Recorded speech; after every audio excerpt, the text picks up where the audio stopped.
Então, meus caros irmãos e irmãs, a liturgia de hoje nos traz uma lição valiosa para a nossa vida, principalmente para nós que temos uma caminhada de espiritualidade, que é maior do que uma caminhada de religiosidade. A religião, ela é significativamente fácil de praticar, basta seguir a normativa.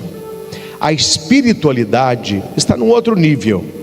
Espiritualidade é amizade com nosso Senhor, é a vida na graça, é abrir-se ao Espírito, é ter atitudes de misericórdia, lembrando que graça é eu receber o que eu não mereço, e misericórdia é eu não merecer o que eu mereço.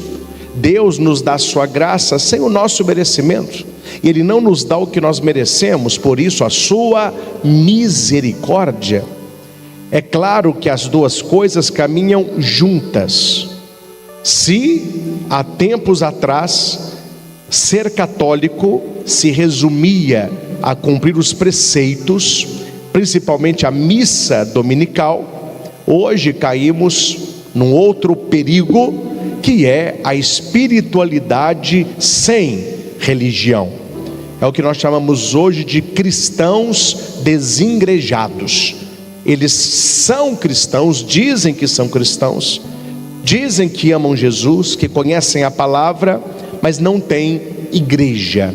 Aí vem aquele discurso bem protestante: placa de igreja não salva ninguém. De um extremo caiu no outro. Nem religião sem espiritualidade, e nem espiritualidade sem religião. As duas caminham juntas. É a religião católica que dá sentido à nossa caminhada, sobretudo sacramental. São os ritos católicos, o rito da Eucaristia, que vai alimentando em nós a fé cristã católica, as nossas atitudes cristãs. E a religião, ela desperta em nós a espiritualidade, que tem a ver com a nossa vida diária, porque não cabe uma vida dentro da igreja e outra vida fora. É o que Jesus chama, uma palavra pesada, mas a palavra é essa, de hipócritas. Que muitos fariseus, saduceus, mestres da lei, faziam orações bonitas no templo, de pé, para serem vistos, mas quando eles estavam fora do templo, eram pessoas com vida dúbia, na prostituição, no roubo, no julgamento, pisando os outros. O que Jesus ele vai unir numa coisa só? A igreja que ele funda sobre Pedro, a minha igreja. Se igreja não fosse essencial, Jesus não teria fundado uma sobre Pedro. Mas esta igreja deve alimentar em nós uma vida cristã, que é a espiritualidade. Se a religião alimenta a espiritualidade ela ilumina a religião. Uma coisa, um exemplo entre mil que eu poderia pegar aqui, é o padre, junto com os ajudantes, movimentar o turíbulo, que é esse objeto que vai sair no incenso, de maneira perfeita, como a liturgia pede, com as inclinações, se chama tucto, com os ductos ou icto, tudo certinho. Se é uma pura religião, basta fazer o rito perfeito que valeu, mas é um gesto vazio, se falta a espiritualidade. Então, quando o padre ele incensa o altar no início da missa, não é apenas um rito religioso, mas ali tem uma espiritualidade. O altar é o Cristo. Por isso que o padre, o sacerdote, ele vai oscular o altar, ele vai beijar o altar, que simboliza Cristo na missa. O lugar mais importante na igreja não é o sacrário, nem a capela do Santíssimo, é o altar. Por isso que todos estão sentados em volta dele. Uma vez o altar beijado, e que seja um beijo de fidelidade, de santidade e serviço, Porque quando Judas, que era um dos 12, ele vai beijar Cristo, ele não beija na verdade, é na mentira. Ele não beija na fidelidade, é na traição. Ele não beija de dia, é de noite. Ele não é amigo de Cristo, mas Cristo continua sendo amigo dele. Tanto que Cristo vai dizer: amigo, traz o Filho do Homem com um beijo. Então este beijo que o padre dá no altar é muito belo, mas é perigoso se é um beijo hipócrita. E quando é que acontece a hipocrisia, no caso no padre? Quando ele tem uma vida dúbia. É um na igreja, isso não acontece com frequência, graças a Deus, mas pode ter um outro fora da igreja. Hoje talvez nem de padre gosta de ser chamado. Há um problema aí. Religião tem que estar unido na espiritualidade.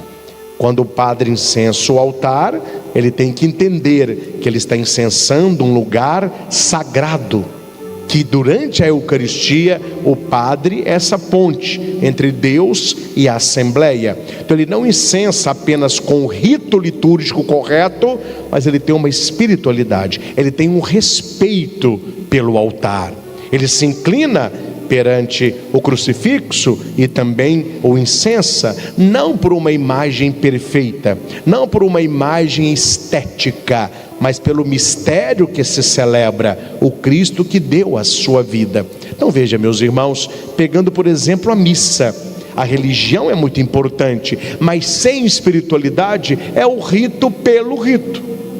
Assim a vida nossa, se nós não temos essa espiritualidade entranhada, a religião vai ficando uma coisa muito sem sentido. E eu digo, sem medo de errar, uma pessoa que pratica a religião católica, ela pode mudar de igreja, mas uma pessoa que tem uma espiritualidade católica, ela jamais trocará a sua fé. Porque uma coisa, ela pode ser vivida superficial, a outra com profundidade. Veja o evangelho que nós ouvimos, o bate-boca desnecessário. Eles estão olhando para Jesus, eles não estão vendo uma espiritualidade, uma misericórdia, eles estão vendo a lei pela lei. Olha, os teus discípulos estão fazendo o que não é permitido no dia de sábado. E qual é o pecado que eles cometeram?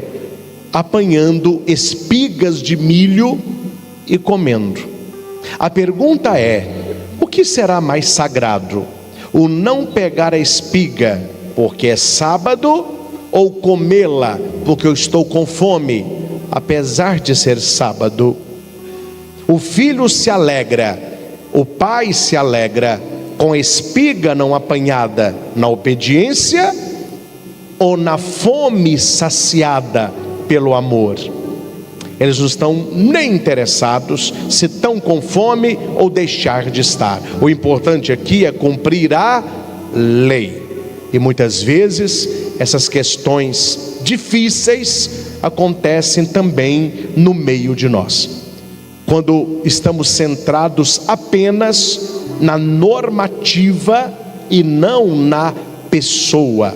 Não que olhando a pessoa, a normativa não seja importante, mas o centro não é o sábado, o centro é o Senhor. Jesus vai citar aqui 2 exemplos a respeito daqueles que entraram e comeram os pães lá na casa de Deus, e vai citar também os mestres da lei e os sacerdotes que o fazem. Ou seja, aquele que criou a lei é capaz de criar também a exceção da lei. A misericórdia, ela vai além de um mero ritualismo, que é importante, mas que não é o essencial, que seria a conversão e a mudança de vida. Há uma história que conto muito, que ilustra muito bem, de maneira dramática, essa separação entre religião e espiritualidade. Conta-se que numa capital longe aqui, uma senhora muito elegante foi participar de uma missa dominical, e o motorista levou uma senhora geralmente de uma Uma família mais nobre, motorista de cap, luvas brancas, abriu a porta do carro na porta da igreja. A mulher desce, sobe a escadaria, ele para do outro lado esperando a missa terminar.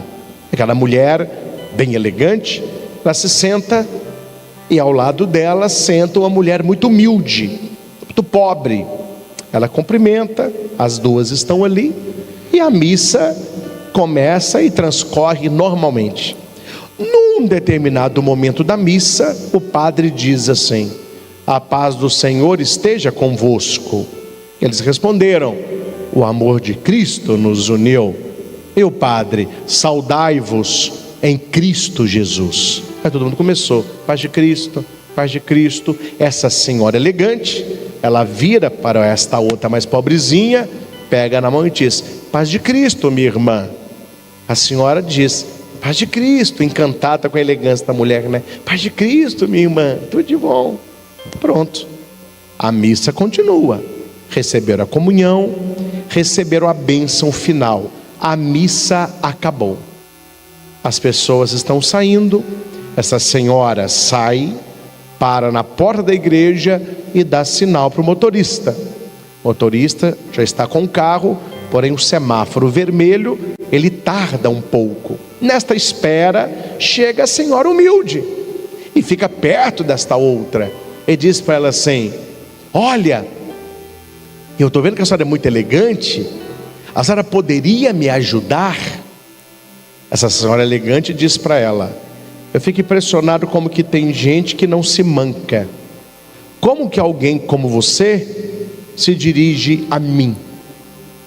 E essa senhorinha pobre disse: mas que coisa, a senhora acabou de me chamar de irmã ali e me deu a paz. E a senhora elegante respondeu: exatamente, mas a senhora não viu que a missa acabou, não? Entenderam, não entenderam, meus irmãos? É só dentro da missa, é só no rito, é só ali. Acabou isso aqui, eu tenho uma outra vida, outros valores, e não é assim. Jesus disse no Evangelho: se tivesseis compreendido o que significa eu quero misericórdia e não sacrifício. A primeira leitura que foi proclamada é o primeiro sacrifício antes da saída do Egito, da Páscoa, que é o Pechá, a saída, a passagem, não é? E aqui vai dizer todo o ritual, chamando as famílias, comendo aquilo ali. E Jesus vai dizer: olha, as pessoas estão preocupadas com o sacrifício, eu estou preocupado com a misericórdia. E quanto se tem misericórdia, se tem razão o sacrifício. E o sacrifício maior é o da Eucaristia, é a Santa Missa. Está na palavra de Deus.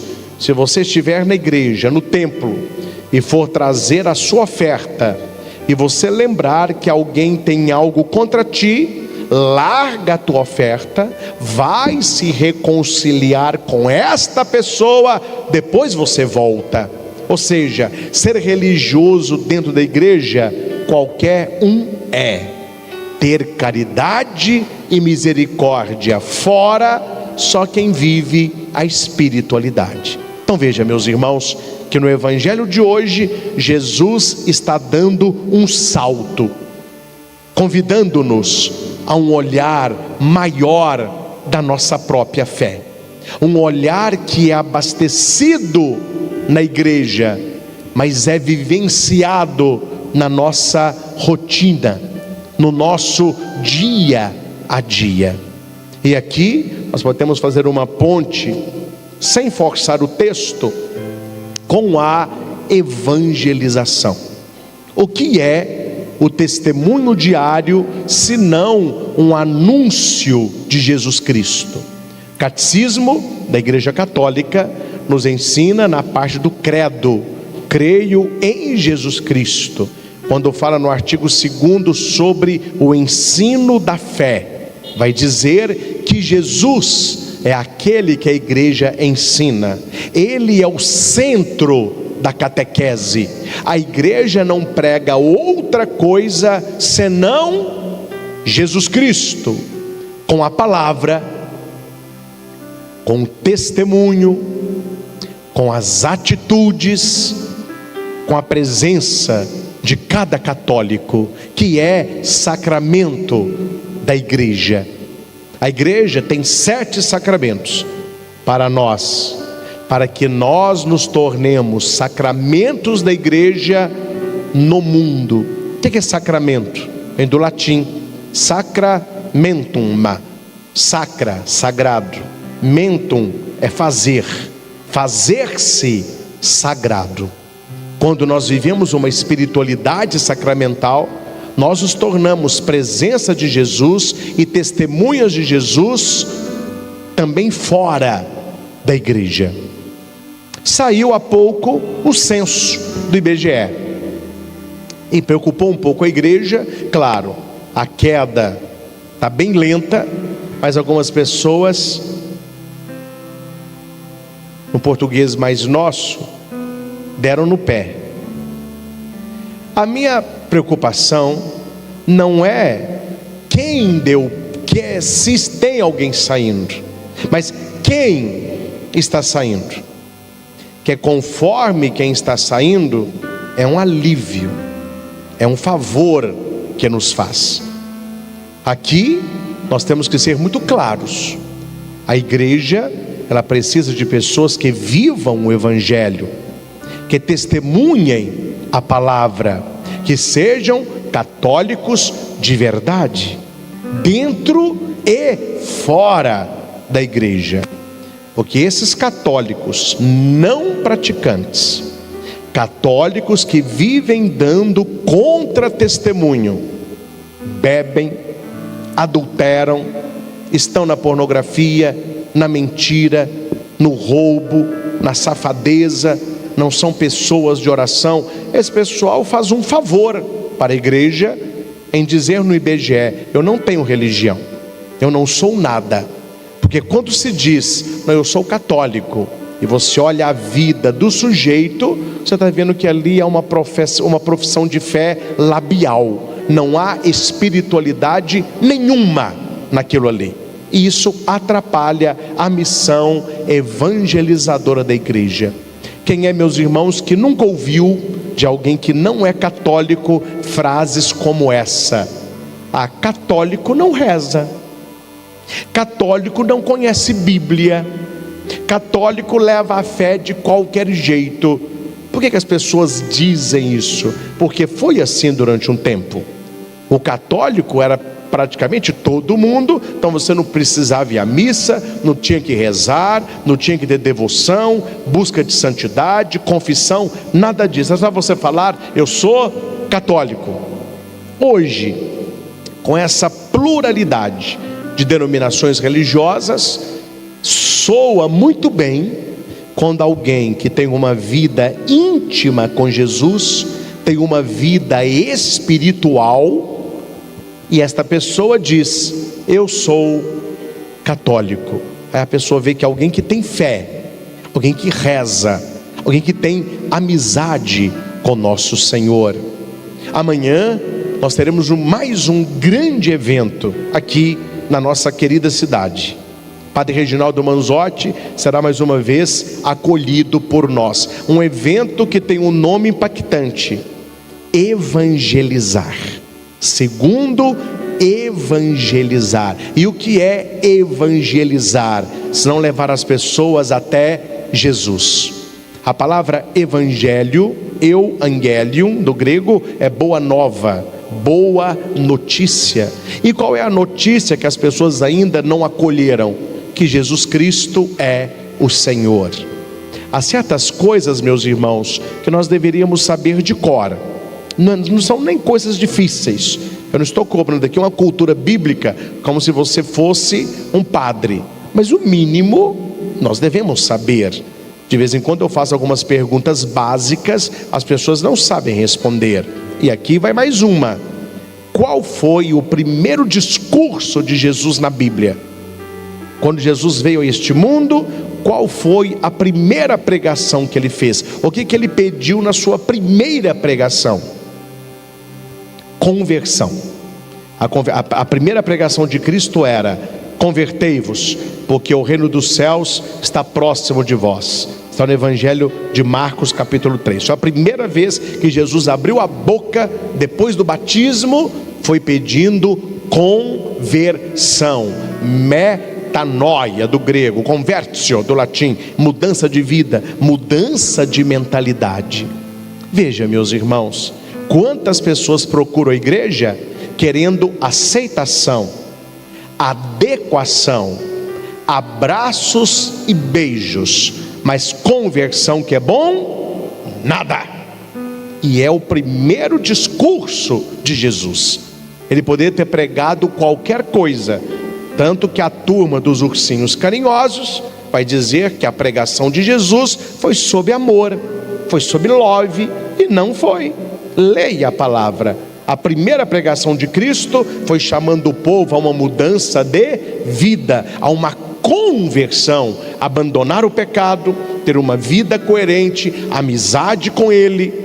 E qual foi o último discurso de Jesus? Qual foi a última palavra que Jesus disse enquanto estava aqui na terra? Se a primeira foi conversão, a última foi Espírito Santo. Foi o seu discurso na sua ascensão. Permanecer em Jerusalém até que recebam a força do alto, o Espírito de Deus. Então aqui nós temos um elo perfeito. O que é evangelizar? É estar cheio do Espírito Santo, vivendo a cada dia a conversão, sendo para os outros testemunhas de vida. Resumir toda a palavra do Senhor. Ele quer que nós sejamos cheios do Espírito Santo. Ele quer que nós tenhamos uma vida de retorno ao Senhor, de conversão. Vivemos, meus irmãos, tempos difíceis, que há muitos pecados as pessoas normalizam, como se fosse uma coisa normal. A pessoa não tem um sacramento, está frequentando a igreja como todo mundo, comunga como todo mundo. A pessoa tem uma vida fora dos mandamentos, normal para ela, vem, senta, faz sinal da cruz, como se tudo estivesse normal, porque as pessoas não têm mais na cabeça a conversão, elas têm na cabeça a felicidade.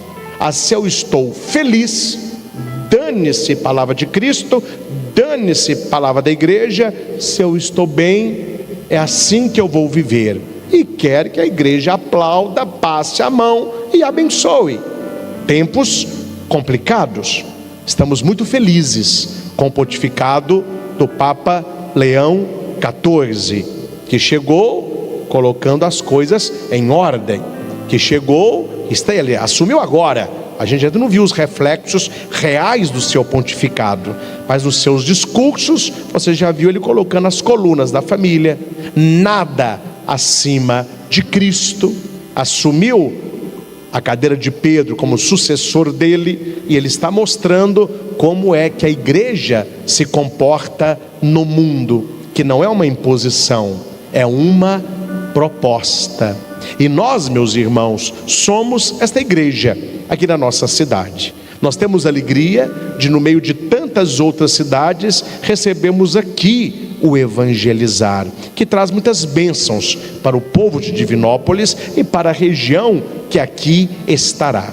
Certamente, desde o início do evento, ali meio-dia, 2 horas, até o grande momento, que é às 18 horas, muito será rezado, muito será cantado, muito será pregado. E certamente as pessoas que participarem não voltarão para casa do modo que ali chegaram. É aquilo que eu conversava com Dom Francisco Cota, que é bispo de 7 Lagoas, que é do nosso clero aqui. Certa vez estávamos jantando com ele, junto com o padre Manzotti, lá em Divinópolis. Ele era então bispo auxiliar de Curitiba, depois ele foi transferido para 7 Lagoas, e Dom Francisco fez uma comparação perfeita. Ele dizia o seguinte, que existem 2 trabalhos de evangelização: o trabalho que vem do alto e o trabalho que está na base, que os 2 são muito importantes. Ele dizia que o trabalho que está na base é o trabalho paroquial, é o trabalho comunitário. Aqui no Santuário de Aparecida são as pastorais, os movimentos, as pessoas que frequentam a igreja, a Eucaristia dominical, os grupos que vão sustentando a ação pastoral da igreja. É chamada de microevangelização, porque é destinada a uma paróquia, a uma igreja, a uma comunidade. E Dom Francisco falava da macroevangelização. Esta vem de cima, que ele simbolizava as antenas, a internet, as TVs católicas, as rádios católicas, que evangelizam milhares e milhares de pessoas, convidando-as para onde? Para a base, que é a paróquia. É por isso que essas duas mãos trabalham juntas. A pastoral diocesana, fazendo aquilo que é próprio do plano pastoral, esses eventos maiores, chamando aqueles que estão distantes para esta realidade, fazendo um movimento de massa, mostrando que a igreja está viva, e mostrando para aqueles que não creem, que há pessoas que creem e que não têm vergonha de professar publicamente, até numa rua, que Jesus Cristo é nosso Senhor, que Maria é nossa mãe. O mundo reúne tantas pessoas para tantas coisas que não prestam para nada. Não vou aqui relatar quais, eu tenho muito dinheiro para pagar advogado, mas se você acompanha a internet, a maioria desses encontros que acontecem aí, era um favor não acontecer nada, não acrescentam absolutamente nada, e atrapalha muito, principalmente as famílias, atrapalham e atrapalham muito. Quando se reúne um povo para eventos religiosos como esse, tudo é mais difícil, as barreiras são mais altas, as críticas são mais ferrenhas. O nosso mundo, parece-me, está de pernas para o ar. A inversão de valores é gritante. Aquilo que deveria ser questionado é aplaudido. O que deveria ser incentivado é barrado, principalmente eventos de evangelização. Meus irmãos e irmãs, no contexto que estamos, tudo aquilo que é para evangelizar deveria ser incentivado. Tudo aquilo que é para levar as famílias ao Senhor deveria ser realizado. As coisas estão a cada dia piores. Basta você ver o noticiário. Tenho um casal de amigos que foi numa feira de livros, me esqueci o nome, no Rio de Janeiro, Bienal do Livro. Eu participei da Expo Católica em São Paulo, mas eles foram também na Bienal do Livro, e eles tinham a olhar assim muito atentos, e foram olhando lá os livros, etc.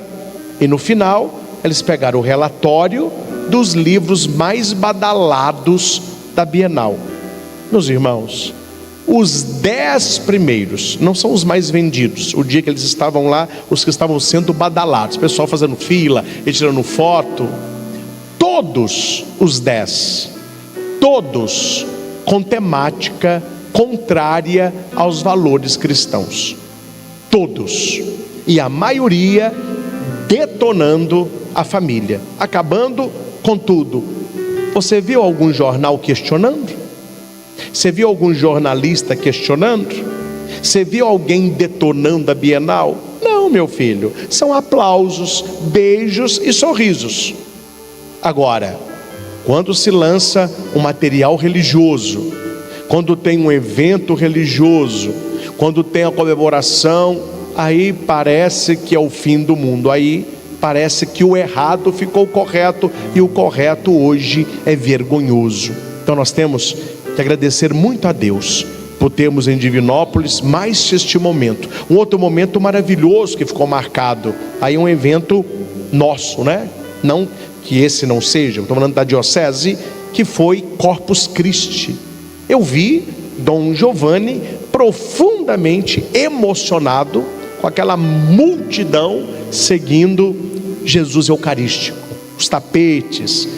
Foi uma apoteose católica na nossa cidade.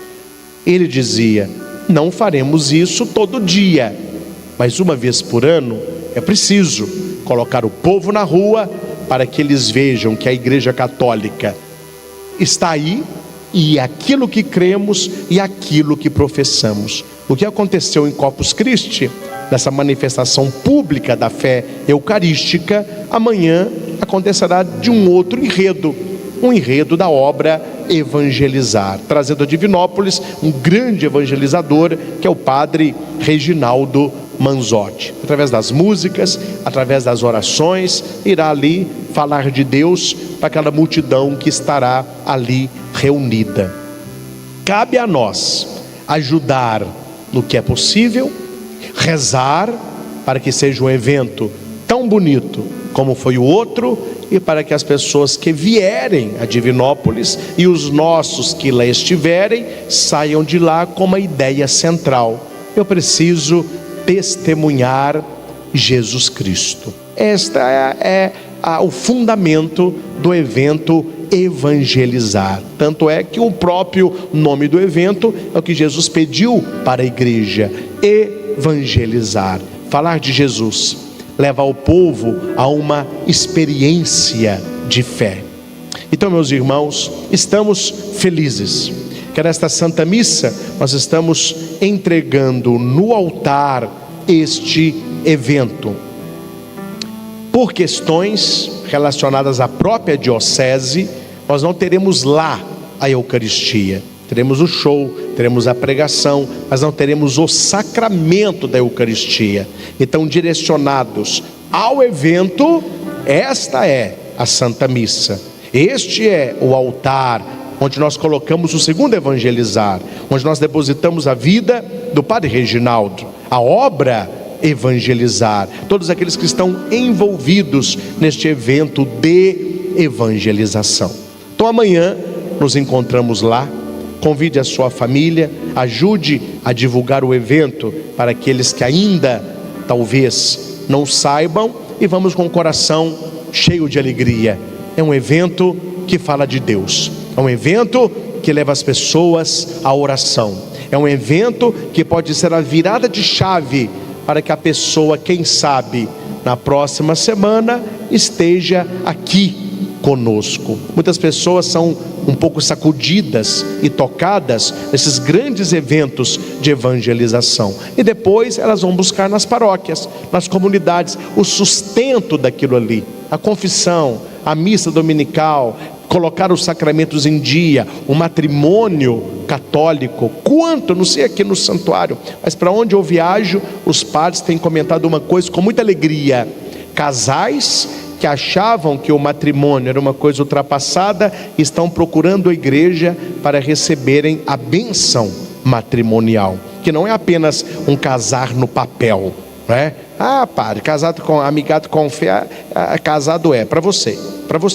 porque é necessário o sacramento do matrimônio. É algo que existe para o homem e a mulher se unir na presença de Deus. Quantos casais não sabiam disso, não tinham essa profundidade e estão buscando? Eu cito o Santuário Frei Galvão. Só esse ano 3 casais que não eram casados na igreja, mas tinham uma vida exemplar, nos ajudavam lá. A gente nem sabia. Numa pregação que eu falei sobre a importância do matrimônio, procuraram, fizeram a preparação, se casaram. Essa semana mesmo, se não me engano, foi na quarta ou na quinta, hoje é sexta, né? Acho que foi terça ou quarta, não me lembro. Um casal se casou. Os filhos maiores foram numa capelinha aqui de Divinópolis. Ou seja, nós precisamos mostrar para as pessoas qual é o caminho que Jesus nos propõe. Deus seja louvado por todos aqueles que estão trabalhando, se empenhando para este segundo evangelizar. Coloquemos tudo isso no coração de Jesus, para que esta evangelização aconteça e que deixe bons e santos frutos para a nossa cidade, para a nossa diocese, para as pessoas que estarão vindo amanhã, para, através do Padre Manzotti, receberem palavras de vida e de verdade. Ao Senhor Jesus, por este momento de evangelização e por aqueles que acreditaram no projeto, toda honra, toda glória e todo louvor. Louvado seja nosso Senhor Jesus Cristo, para sempre seja louvado. Em prece. Meus caros irmãos e irmãs aqui no santuário, você que nos acompanha de casa e você que vai ouvir esta pregação depois que ela foi aqui realizada. Nós estamos no 17º domingo do tempo comum. Certamente a maioria já sabe, mas quando a igreja fala comum, não é normal, sem importância, é reconhecer a Deus na rotina da vida. Nós temos festas, temos férias, temos momentos maiores, mas a nossa vida ela é feita de rotina. E é nesta rotina do dia a dia que nós devemos nos encontrar também com o nosso Deus, que se faz rotina também conosco, ou seja, Ele quer partilhar a nossa vida. Para isso, nós não podemos ter momentos de oração, mas uma vida de oração. Não podemos ter momentos de adoração, mas uma vida de adoração. Ou seja, o Senhor nos quer amigos, o Senhor nos quer próximos. Nós devemos ter esta convivência com Jesus, esta amizade com Jesus. É isso que nós chamamos, uma teologia mais clássica, da vida espiritual ou espiritualidade cristã católica. Muito falado hoje, a busca de uma vida de santidade. Isso deve ser alimentada de maneira pessoal. O que eu posso fazer como padre é orientá-los. Qual o caminho a percorrer? Mas eu não posso percorrer o caminho, cabe a você percorrê-lo. Aqui eu vou apontar a direção. A escolha é pessoal, é de cada um. Mas é necessária, muito necessária, a nossa vida de oração. Eu não tenho aqui dúvidas em que a maioria das pessoas, para não falar todas, porque toda unanimidade é burra, mas 99,9% de católicos ou católicos de IBGE, que hoje não são mais da nossa igreja, eles podiam ter praticado a religião, mas eles não tinham a espiritualidade católica.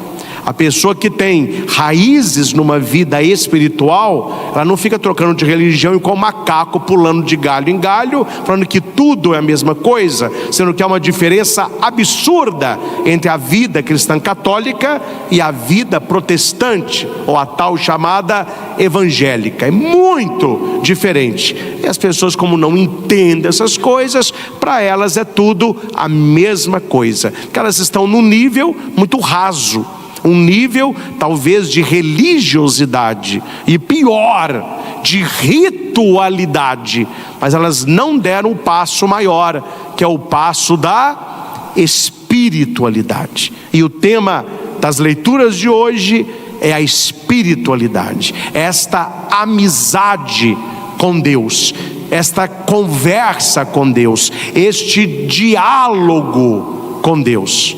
Diálogo que é muito diferente de monólogo e muito diferente de solilóquio. O que é solilóquio? A pessoa que fala para ela mesma. A pessoa está sozinha, mas ela não para de falar. O que é monólogo? Quando há duas pessoas, mas só uma fala, a outra não tem tempo de falar, só uma fica falando. E o que é diálogo? Diálogo é a escuta e não ouvir. Ouvir não é atitude de discípulo, de orante. Tudo que anda pelo seu ouvido, você está ouvindo. Escutar é atenção focada, é tempo, é olhar, é coração. Jesus, ele ensina pelo exemplo. Claro que ele vai falar sobre a importância desta amizade com Deus, mas ele ensina pelo exemplo. E qual é o exemplo? Jesus era um homem de oração e os discípulos viam o Senhor rezando. Os discípulos o viam retirado, rezando. Aqui, por ser muito claro, não me interessa as pessoas da sua casa que não rezam. Isso não tem agora importância nenhuma, terá depois. O que tem importância agora? As pessoas da sua família que não rezam, que elas te vejam rezando, que elas saibam que na sua casa você é uma pessoa de oração, você é uma pessoa temente a Deus, você é uma pessoa que ama Nossa Senhora, dando lá o seu altar, o seu terço. Na sua casa ninguém pode estar rezando, mas se você estiver orando e as pessoas virem você rezando, você está fazendo o melhor que você pode, evangelizando pela atitude. Jesus, ele não sobe para rezar e diz: vamos rezar comigo. Ele reza, e ele rezando, os discípulos têm vontade de rezar. É muito complicado quando pessoas ditas de igreja não rezam em casa. Os filhos adolescentes já não gostam muito de coisa de Deus, e os pais já não dão exemplo não rezando. É muito difícil os filhos que passam o ano inteiro e não veem na sua família momentos de oração. Ah, padre, mas pode ser que eles não queiram rezar. A gente até convida, mas eles não rezam. Rezem vocês antes da refeição, principalmente no almoço de domingo, a família reunida. Olha, antes de comer, vamos rezar aqui um Pai Nosso, uma Ave Maria, louvando a Deus pelo nosso alimento. Pode ser que o jovem não reze, está mexendo no celular, está brincando com pet, está olhando para o alto, mas ele está vendo que ali há pessoas que rezam. E quando você reza, você atrai a graça de Deus para você e para os seus, porque a palavra se cumpre: crê no Senhor Jesus e será salvo tu e tua família. E tua família. Porque a graça que Deus te dá, ela é também para toda a tua casa. Eu gosto muito da história de Abraão e Sara, porque toda a graça, toda a profecia, toda a palavra e a visita dos anjos é para Abraão. Abraão era o homem de fé. Sara está dentro da tenda, na sombra, ela ri, ela duvida, mas por causa da fé de Abraão, ela foi abençoada com filho na velhice. Mas quem tinha fé era Abraão, quem rezava era Abraão, quem buscava a Deus é Abraão, quem estava na porta da tenda era Abraão, quem colocou a cara no sol era Abraão.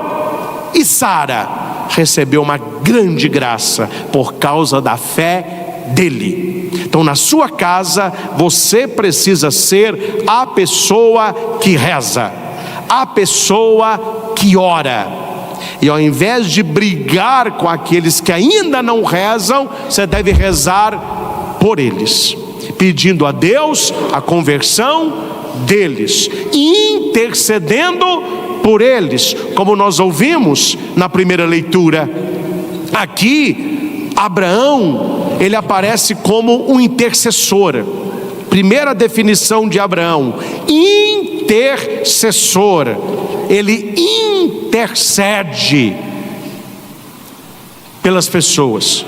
Ele está, no caso aqui, olhando Ló, que é o seu parente, e a família dele. Mas ele intercede por Sodoma e Gomorra, porque depois que esses 3 anjos o visitaram, um anjo era o anjo da graça de Abraão, que era o Isaac, né?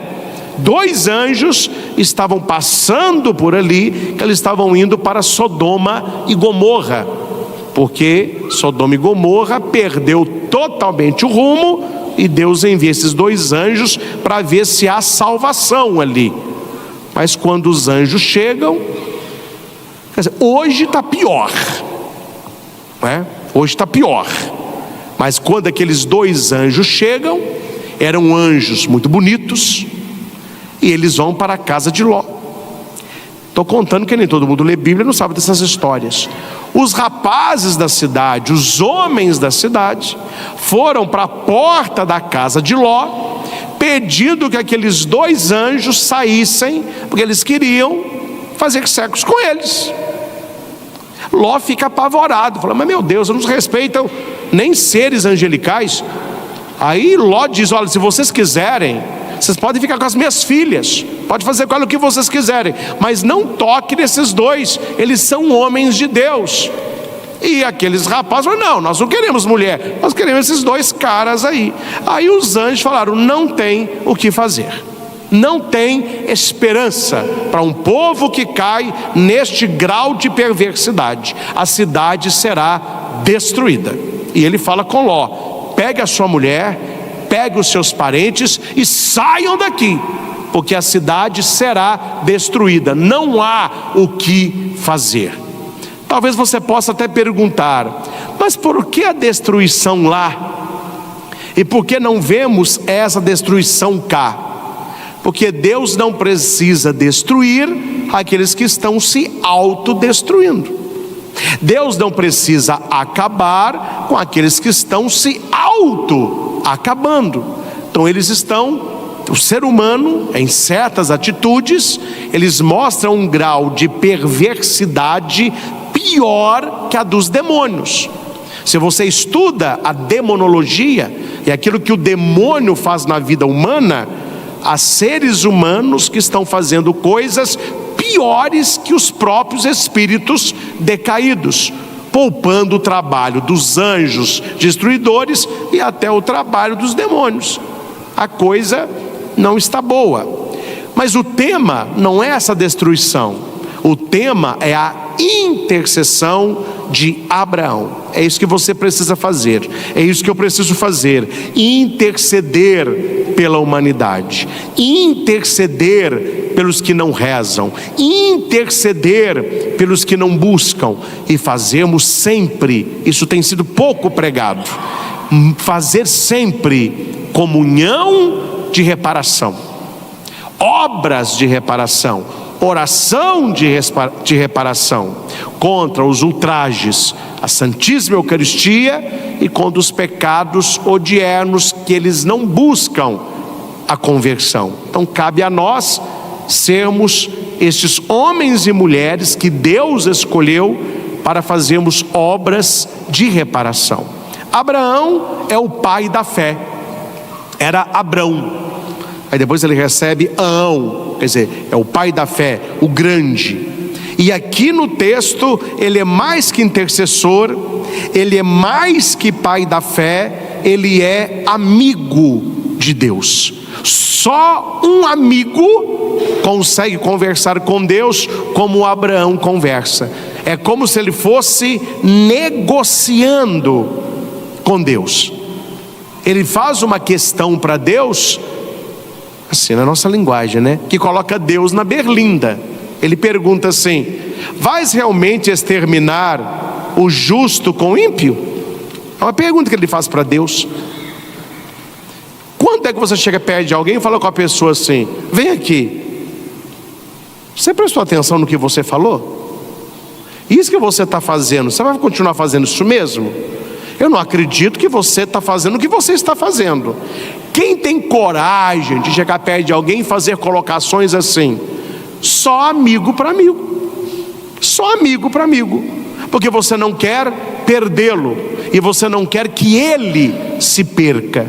Quando Abraão tem essa intimidade para perguntar para Deus uma coisa dessa, é porque Abraão se vê como um amigo de Deus.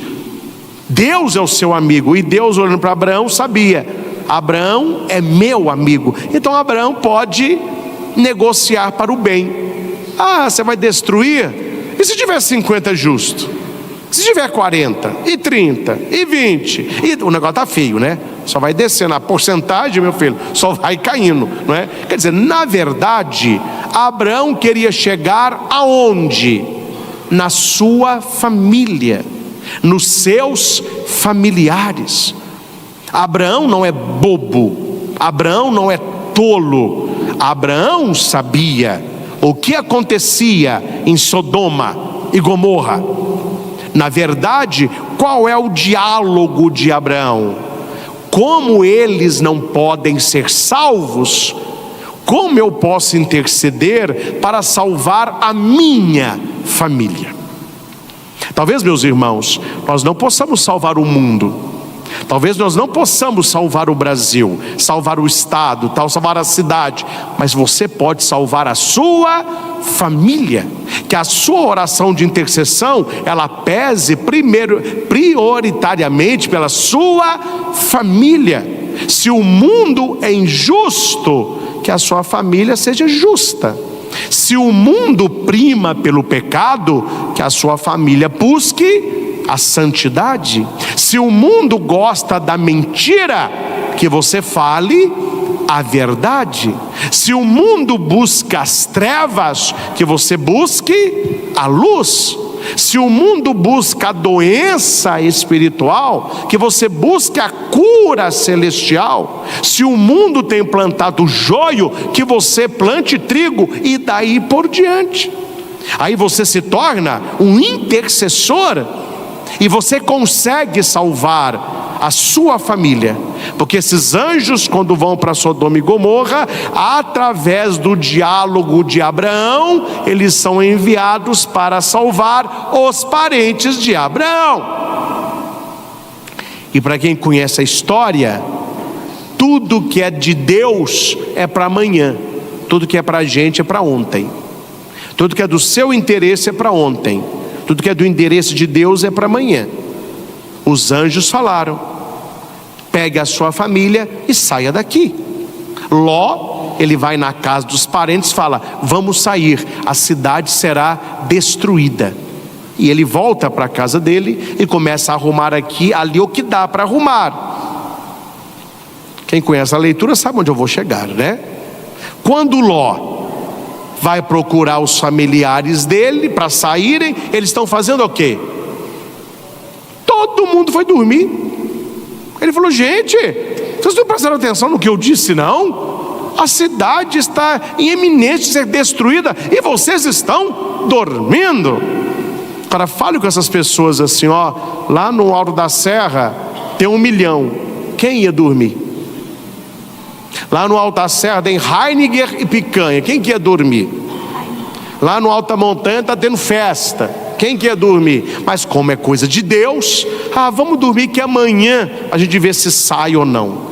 Deus estava com pressa para salvar o povo, e o povo estava querendo dormir.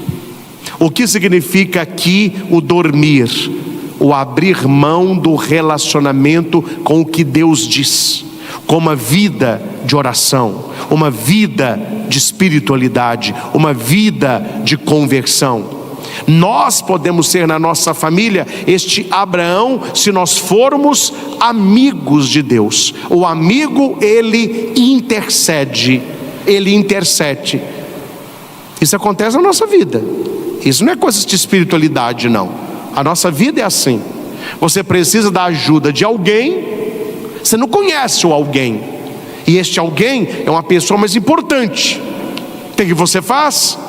Você busca alguém que você conheça e que conheça essa pessoa. Aí você faz a intercessão: olha, eu estou precisando de um favor de tal pessoa, pede isso aqui para mim. Esta pessoa é amigo, ele vai e consegue, pela amizade, algo para você. É o intercessor. Muitos ainda não entenderam neste horizonte quem são os santos e santas católicos. Numa linguagem bem nossa, são os amigos de Deus, e que se santificaram porque foram amigos de Deus na terra. E quem é amigo de Deus na terra continua sendo amigo de Deus no céu. O que Abraão fez por Sodoma e Gomorra, os anjos e santos fazem por nós. O que Maria fez nas bodas de Caná, ela faz por nós. O cuidado de José com a Sagrada Família, ele continua cuidando das nossas famílias. Os anjos que salvaram são os anjos que nos guardam, e daí por diante.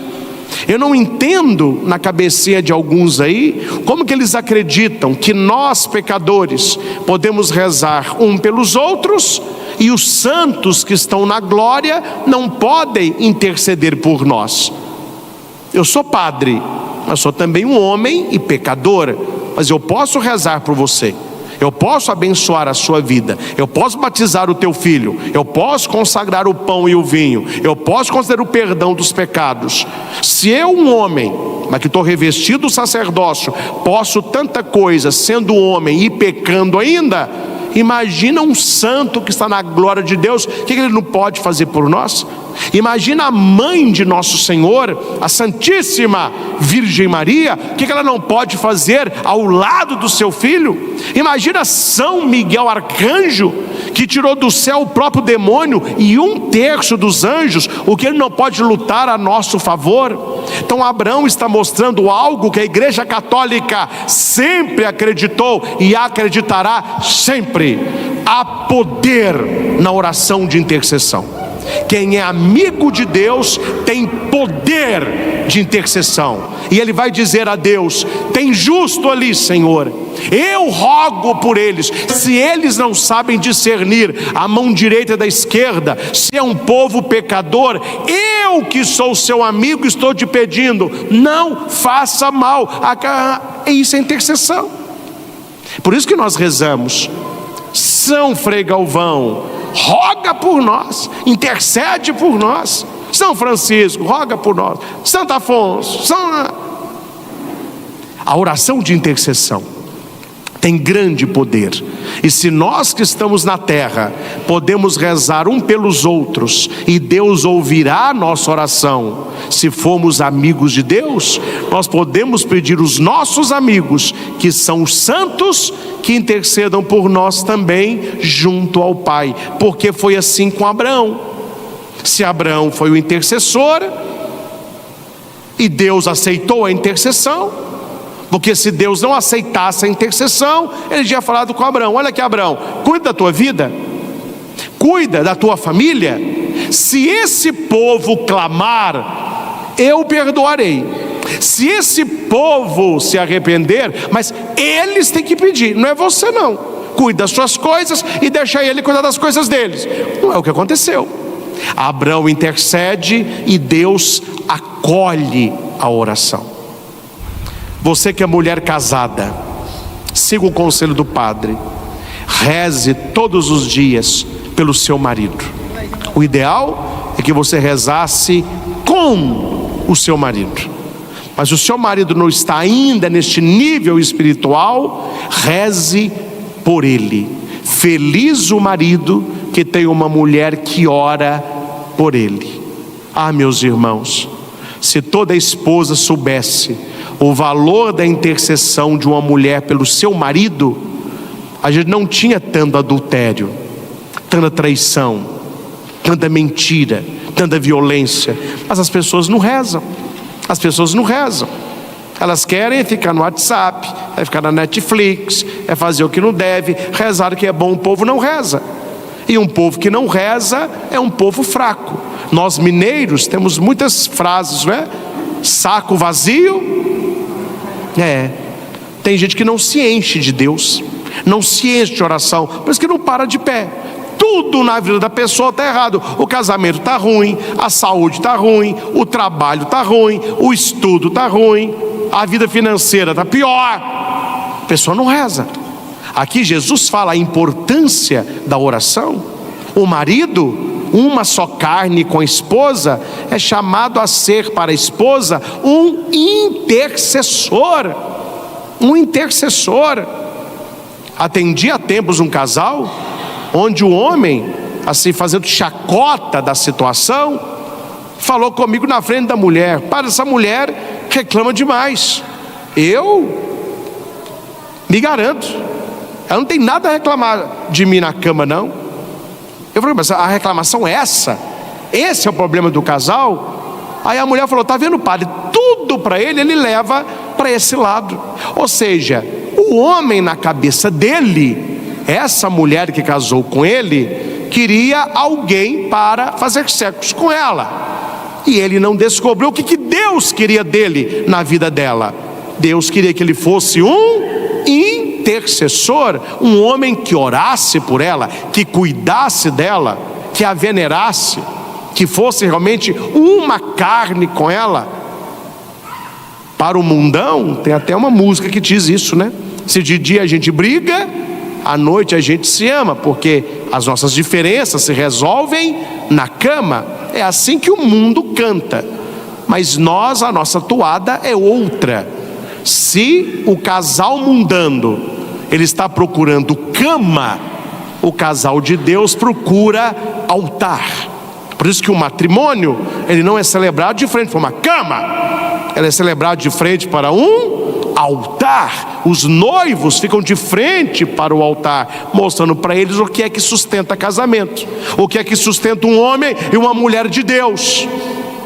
Abraão levantou um altar, Elias levantou um altar, Eliseu levantou um altar. Os casais precisam edificar este altar. Feliz dos filhos que têm pais que intercedem por eles todos os dias em oração. O papai e a mamãe têm que acordar enquanto dá tempo. Por mais que você ame seu filho e filha, você não consegue estar com eles 24 horas por dia. Tem a escola, tem os colegas, aí eles vão ficando adolescentes, tem as propostas, tem os lugares, aí começa a dormir na casa do coleguinha, sai, você não consegue estar ali o tempo todo. Como é que o pai e a mãe se tornam muito presentes? Sendo intercessores dos filhos. Se você não pode estar de olho neles, Deus pode. Se você não pode acompanhá-los em todos os lugares, o anjo da guarda pode. Se você não pode protegê-los, Nossa Senhora pode. Feliz dos filhos que são filhos de pais intercessores. É uma vocação, a vocação de Abraão, a oração abraâmica de intercessão. O salmo maravilhoso, nós cantamos aí: naquele dia em que gritei, vós me escutastes, ó Senhor. Quando é que Deus me escuta? Quando eu clamo, quando eu tenho vida de oração. Que cuidado, não sei o que você acha disso, eu já tenho a minha opinião bem formada, mas jogo para você a resposta. O que você acha de pessoas que não te procuram para nada, não se preocupam com você, não cuidam de você, mas quando elas precisam de você, elas aparecem. Elas não precisam de você, elas somem. Não são pessoas de muita confiança. E elas estão mostrando, na verdade, que elas não gostam de você. Elas gostam do que você tem para oferecer. Esta amizade, isso é colega, é oportunista, folgado. Cuidado, meus irmãos, quando nós falamos isso das pessoas, mas nós agimos assim com o Senhor. Não gostamos de pessoas assim, mas somos católicos assim. Tem até uma foto, né? Aconteceu num lugar, uma festa da fantasia, e tinha um rapaz mais saradinho, vestido de Superman, ele indo para a festa.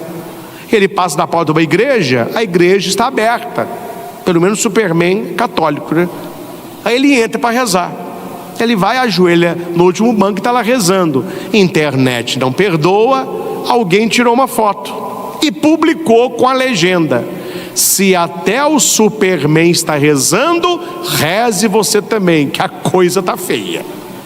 Ou seja, há pessoas que quando rezam, o que a gente talvez não diga, mas pense: meu filho, para tal pessoa estar na igreja, o trem está pegando ali, viu? Porque tal pessoa não reza. Se ela está rezando é porque a coisa... Oportunistas, não tem amizade com Deus, procura porque precisa. Oração é uma necessidade da alma, não de receber algo, mas de recebê-lo. É muito diferente. quando você reza para receber algo de Deus e quando você reza para receber Deus. Muito diferente quando você vai à missa para pedir algo e quando você vai à missa para se encontrar com Ele. Como diz Santa Teresinha: eu sou do meu amado e o meu amado é meu. Amizade profunda, amor profundo, vida de oração. É muito difícil você estar do lado de alguém que você não tem assunto, uma pessoa que você talvez não conheça, ou talvez uma pessoa que você saiba que não goste de você. Não há assunto ali. Você tenta conversar, o papo não rende. Aí aquele papo assim, né? Tá quente, né?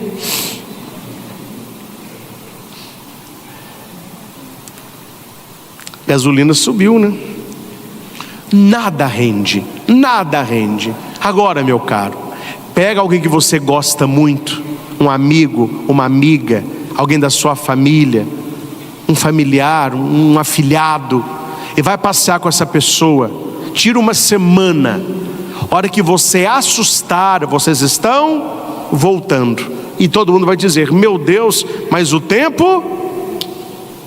Não, o tempo com a pessoa chata e o tempo com quem você ama, no relógio é o mesmo tempo.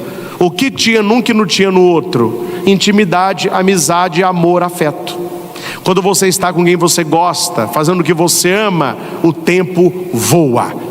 Quando você faz o que você não gosta, com quem você não conhece, talvez não ama, dá meia-noite, mas não dá 5 horas para terminar o seu dia de trabalho. Por que as pessoas não gostam de rezar? Talvez o problema não seja a oração, seja a falta de conhecimento do Senhor. Que conversar com quem se ama é um prazer, não é uma obrigação. Ah, mas eu tenho que rezar todo dia? Não, você não tem que rezar dia nenhum. Eu preciso rezar todo dia, eu gosto de rezar todo dia. Para mim é uma necessidade. Necessidade. Na segunda leitura, nós temos algo importante que faz link com o Evangelho. Com Cristo, fosse sepultados no batismo. No nosso batismo, nós nos tornamos filhos de Deus, amigos de Deus, e devemos crescer no amor, na filiação, na amizade com Deus. Essa segunda leitura é muito importante para você entender no Evangelho o que Jesus vai dizer Pai e não Deus. Quando você rezar, diga Pai. E se não fosse o batismo, diga Deus. Deus só é pai de quem é batizado. Como assim? Toda criatura humana é amada por Deus, querida por Deus, criada por Deus. Nós somos criaturas amadas de Deus Pai. Creio em Deus Pai Todo-Poderoso. O que é que Deus Pai é? Criador.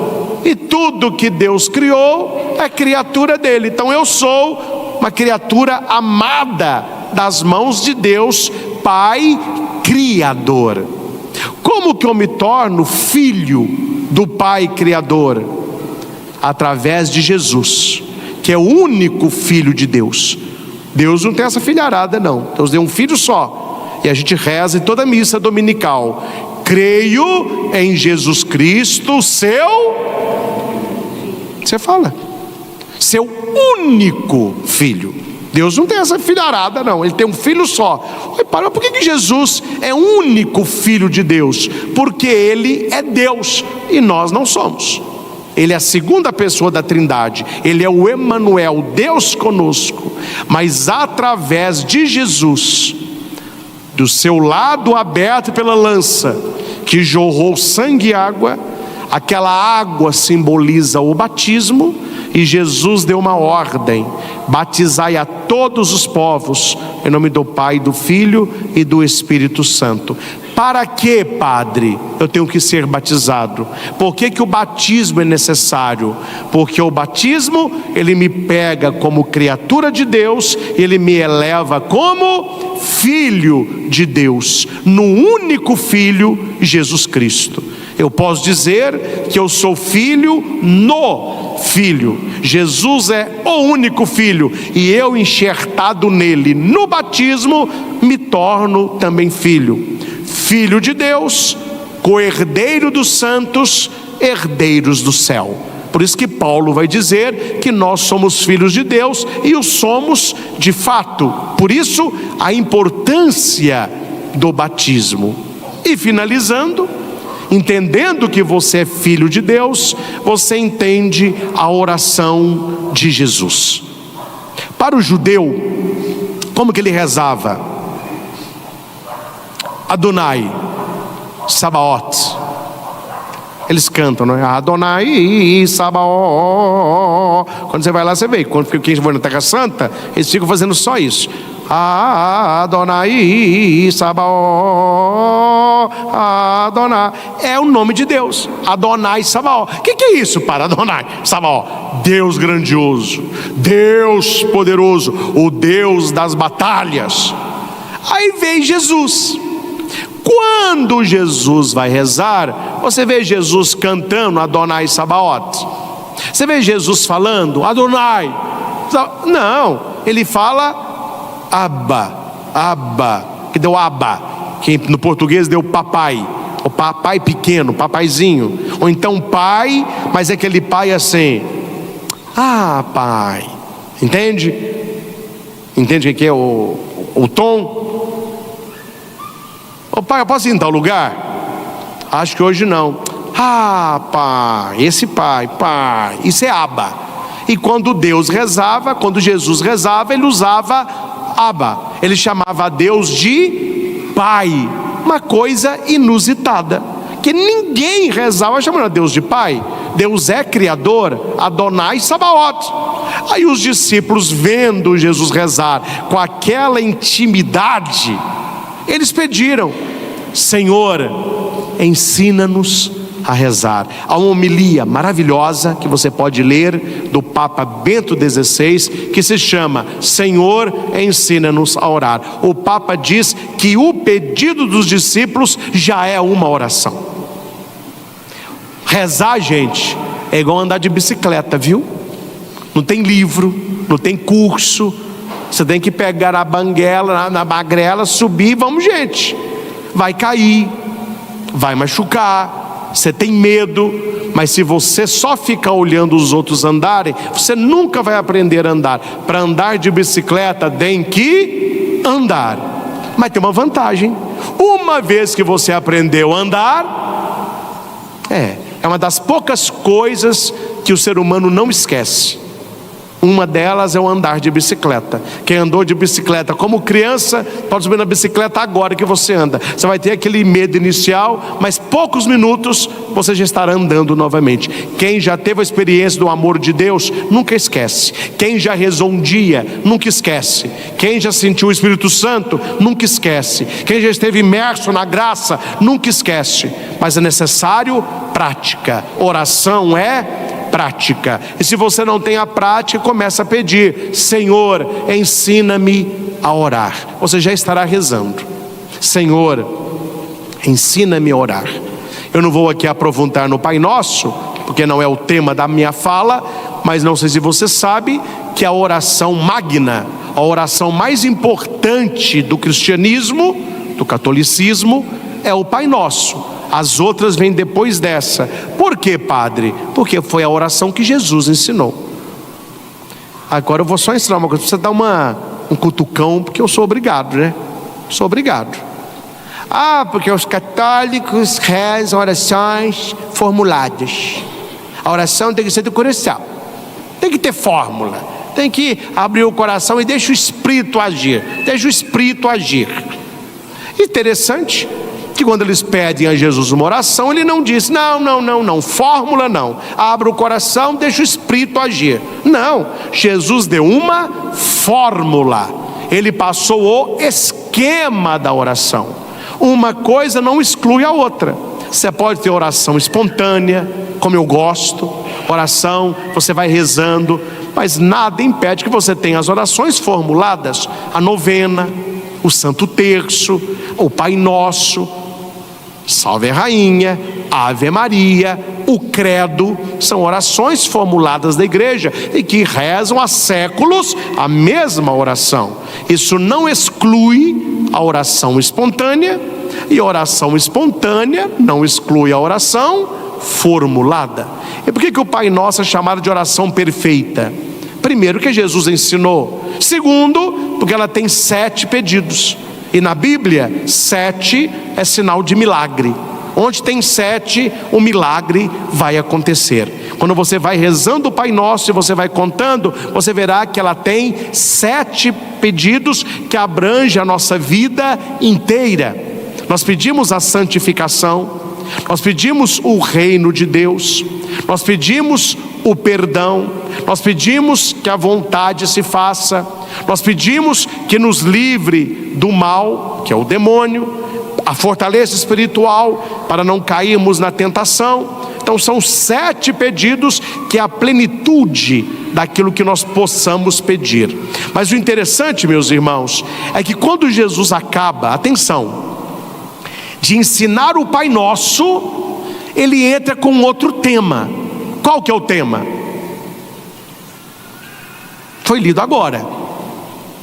Qual que é o tema que Jesus fala depois? Jesus, mestre, ensina-nos a rezar. Que João ensinou os discípulos dele, ó. Quando você rezar, ele ensinou a fórmula. Mas junto com a fórmula, ele tem um outro tema que é o segredo da fórmula. Quem sabe?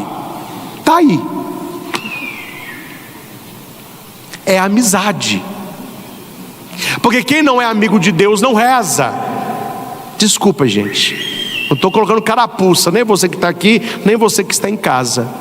Mas você quer saber o quanto uma pessoa é amiga de Deus? Veja o quanto que ela reza. Quanto mais ela reza, maior é a amizade com ela, com Deus.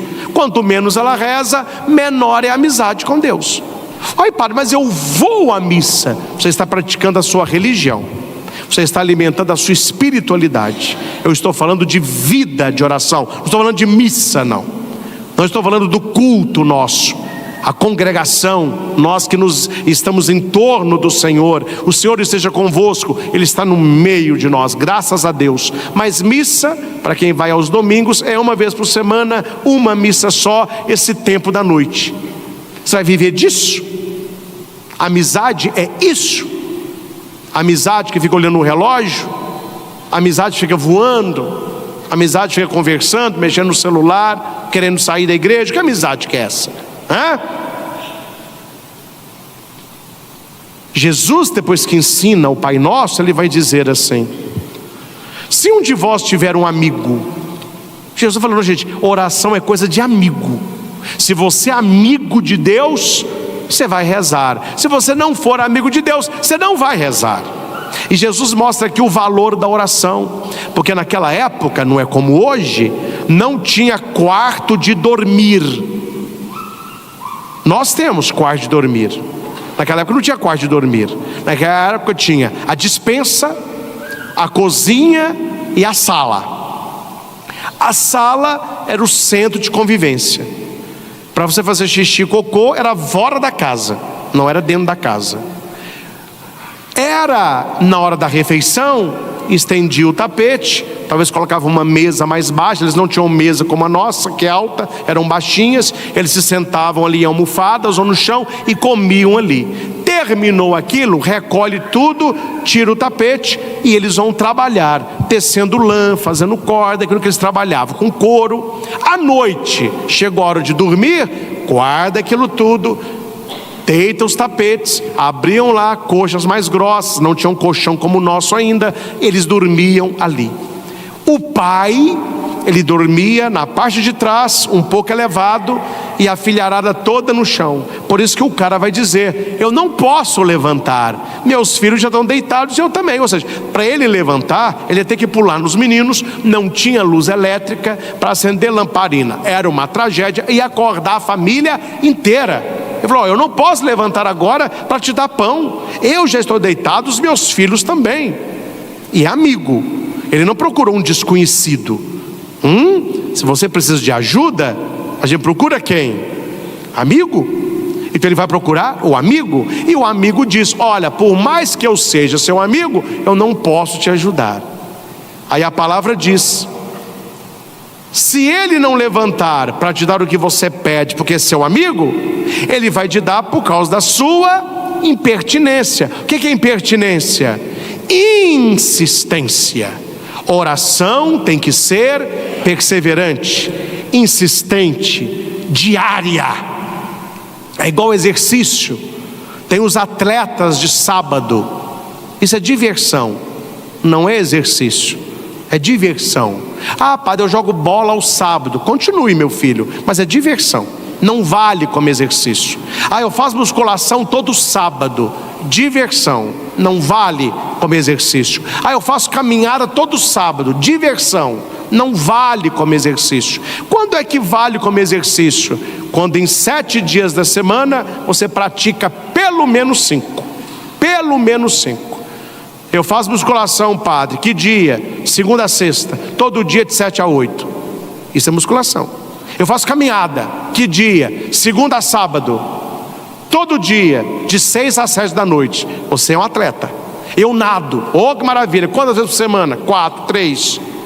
Ah, eu sou um homem de oração, oh glória.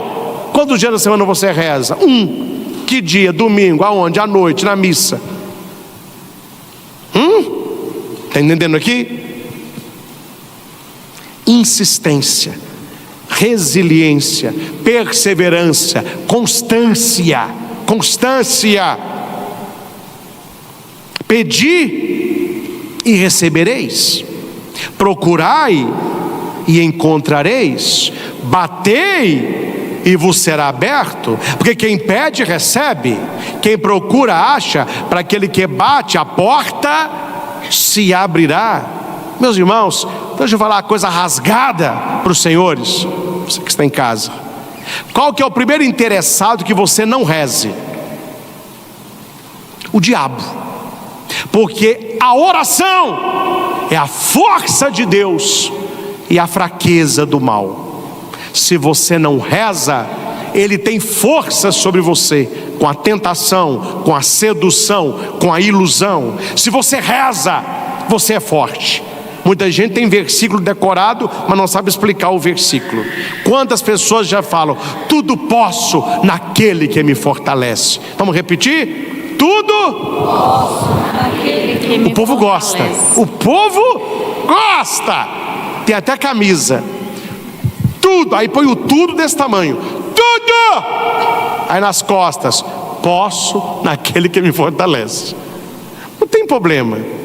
Mas eu pergunto para a pessoa: concordo com o versículo, bonito o versículo, mas me responda, como é que Deus me fortalece? Você pode tudo naquele que te fortalece, eu acredito, mas como que Deus te fortalece? A resposta qual é? Na oração. A pessoa usa a camisa, mas não reza. Ela cita o versículo, mas não ora. Ela acha que ela está sendo fortalecida em tudo, mas ela não é amiga de Deus. Ah, meus irmãos, se nós descobríssemos o tesouro escondido na oração, nós rezaríamos muito mais. A nossa vida seria abençoada, seu casamento seria muito mais feliz, seus filhos muito mais tranquilos, a sua profissão cresceria, porque o Salmo 1 diz: para aquele que é amigo de Deus, tudo que ele faz prospera. Prosperidade Deus tem para nós. Eu não estou falando de teologia de prosperidade protestante, estou falando de promessa bíblica. Aquele que é amigo de Deus, ele haverá de prosperar, e prosperar na vida espiritual, na vida emocional, na vida intelectual, na vida relacional. Se nós rezássemos, nós teríamos mais saúde, teríamos mais paz no coração, teríamos mais segurança, teríamos mais sabedoria. Se a gente rezasse mais, as pessoas não passariam a perna na gente como passam, não. Que a gente confia muito nas pessoas e pouco em Deus. Você vai fechar um contrato, você não reza antes. Você vai comprar um carro, você não reza antes. Você vai comprar um terreno, você não reza antes. Você vai começar a namorar alguém, você não reza antes. Você vai começar um tratamento médico, você não reza antes. Raniero Cantalamessa vai dizer que a verdadeira oração, ela precede a ação, ela é durante a ação e ela é depois da ação. Ela precede a ação na entrega, ela permanece na ação para a vitória e ela está após a ação nas graças. Então rezar sempre, rezar sempre. E Jesus termina o evangelho e eu termino também a pregação, porque Jesus disse: você que é pai, o que é pai? O que gerou, o que cuida, o que está ali. A mãe com os filhos e o pai está cuidando daquela estrutura. Se um filho seu fala assim com fome, uma criança, estou vendo ali o papai com a criança no colo dormindo. Se aquela criancinha ali fala com o papai assim: ô pai, me dá um peixe. Que pai que pega uma cobra e joga na criança? Uma serpente venenosa. Pai nenhum faz isso. Ô pai, me dá um ovo. O pai vai e joga um escorpião na criança. Que pai que faz isso?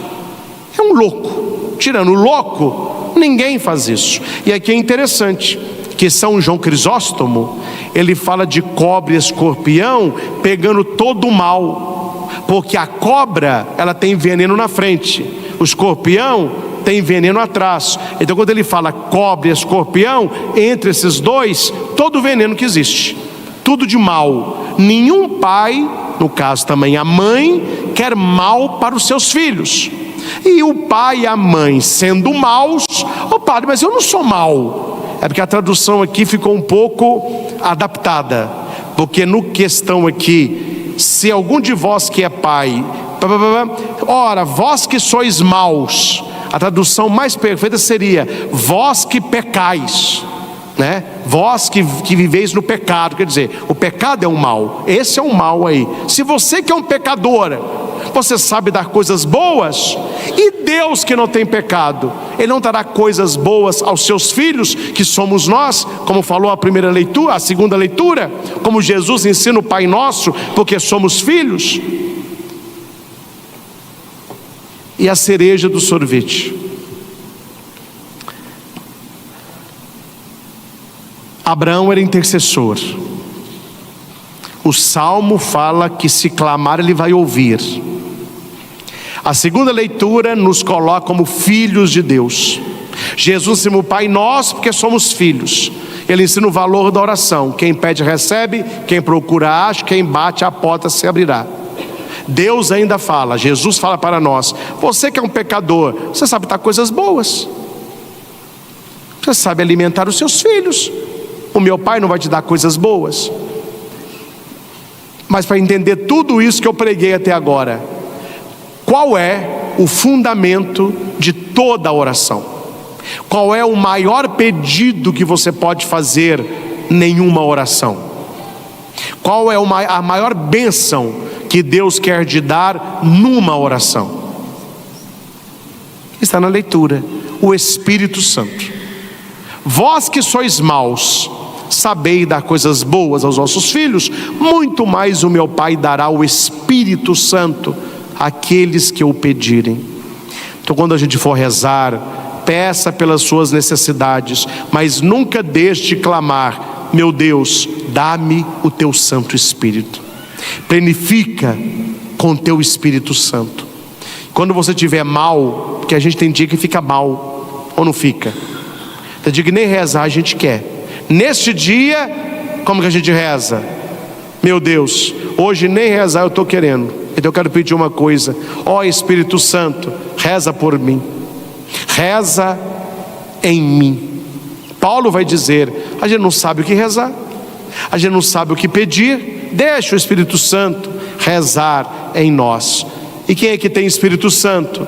Os amigos de Deus. Então veja, tudo é uma questão de amizade. Oração é questão de amizade, intercessão é questão de amizade.